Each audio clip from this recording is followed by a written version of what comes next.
just released a round of Empowering Our Communities grants, and we really feel for a lot of rural communities at the moment who are really doing it tough, and this is about supporting resilience and supporting community-led initiatives. And that's what we're hoping to do. So it's all about what comes from community. We're releasing $1 million in this round is our expectation.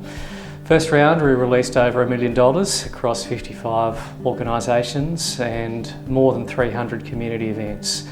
And the response has been fantastic. We've been running a number of community events in smaller towns around our region, and the idea is to bring people together, get them off the place, have a night out or a night off, just so they can relieve a bit of stress, catch up with some of the neighbours or people in the town that they haven't seen for a while, and just let their hair down.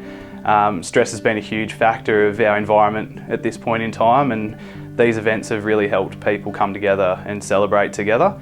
And it's been really beneficial in each community that we've gone to. So far we've run events in communities like Delungra, Deepwater, Bundara, Kentucky, and the emphasis has really been on sourcing products locally, sourcing entertainment locally, and most of all drawing local people in. It's been a really good initiative.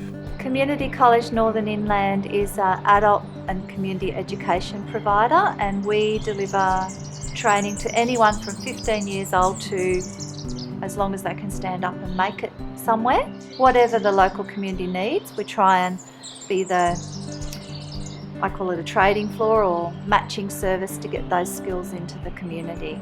We delivered a lot of programs under the Empowering Our Community grant through Primary Health Network, and found it to be fantastic because it was flexible, because we could just be creative. We were able to go back to the old way that adult and community education used to be and do what is needed and connect skilled people and talented people with a heart with the people that needed it.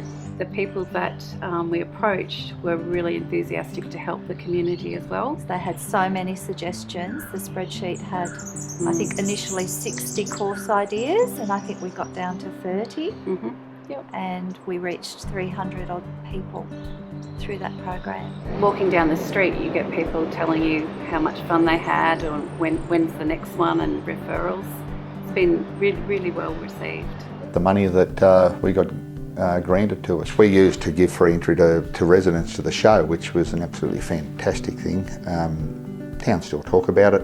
You know, businesses struggle. There's so much help there from the government, or as much help as they can give the farmer, but you've got that tier of business underneath there that rely on the farmer, and you've got your rural workers, you know, your shearers and these sort of people. And we've got our small businesses in town, our gift shops, even our grocery shops, our gift shops, our chemist. All these people need money, and when this sort of money comes into town, it stays in town. I just got to thank Primary Health Network for what they've done to be able to get the people out with no connotation that it's anything but a good day. At the moment with the drought on, and people are struggling, I don't know if it's only financially, but a little bit mentally, and I know that has a stigma to it, which is the tough thing to overcome. You know, as soon as you put mental health in front of people, they go, wow, you know, I'm not going there in case people think I'm not coping.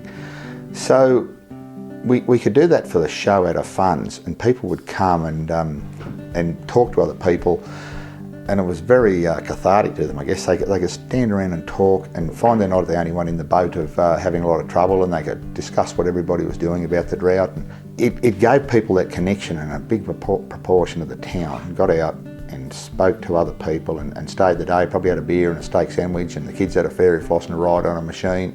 And I think everybody went home happy. And you lift people like that for a day, you know, you don't know what it does for the long term. I think its long-term benefits are amazing.